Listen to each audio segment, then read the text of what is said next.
All right, let's talk about carbs.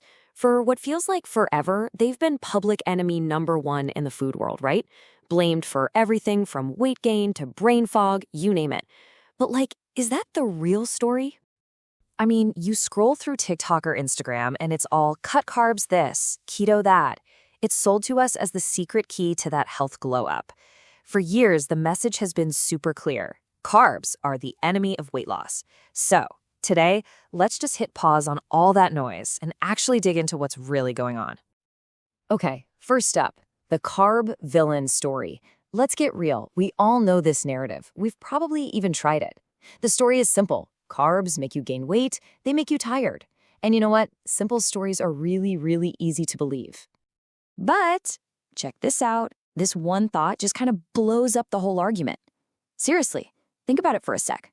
Entire civilizations, like huge parts of the world, have been eating carb-heavy diets for, well, forever. So if carbs were the actual villain, what's really going on? So this brings us to the great low-carb illusion. Because this is the tricky part, right? If carbs aren't the big bad wolf, then why does going low-carb feel like actual magic at first? That fast initial drop on the scale is so motivating.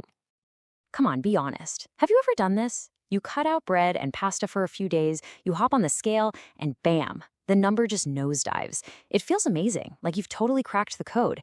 But what is actually happening inside your body?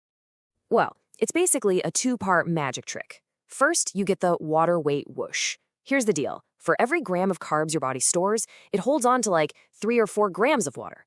So when you cut carbs, you're not losing fat, you're just flushing out a bunch of water. And second, the junk food purge. Think about it. When you say you're cutting carbs, what are you really cutting out? Usually it's the pizza, the cookies, the soda. You didn't just cut a macronutrient, you accidentally cut out a ton of high-calorie junk food. So yeah, plot twist, that first 5 pounds you lost, it wasn't fat, it was mostly just water. I know, it's a great little motivational trick your body plays on you, but it's an illusion. All right, now let's get into the real food fight. Because it's not about the carb itself, it's about the category. And honestly, a lot of the confusion comes down to just lazy language. We use one single word, carbs, for 2 totally, wildly different types of food.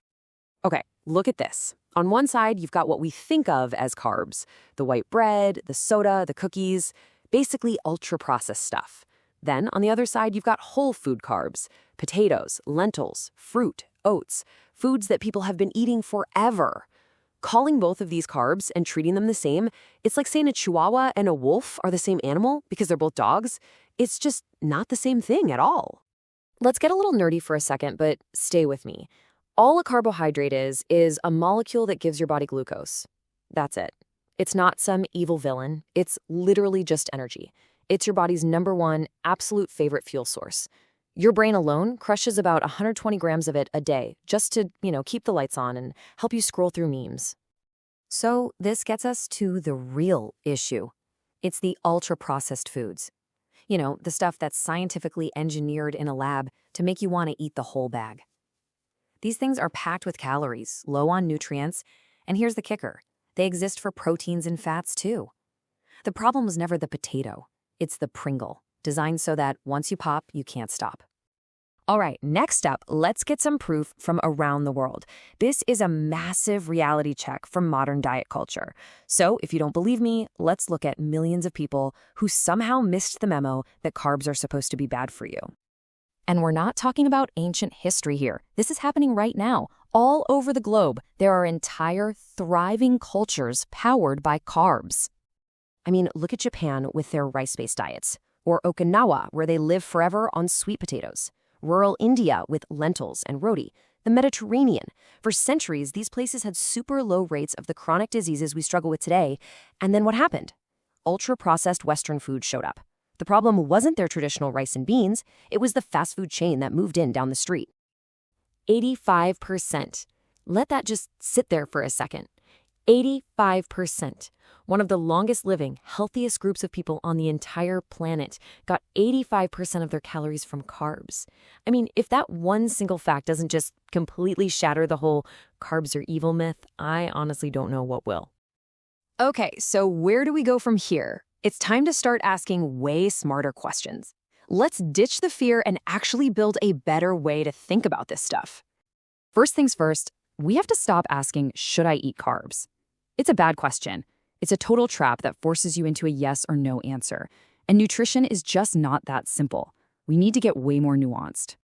So here's the first good question to ask. What kind is it?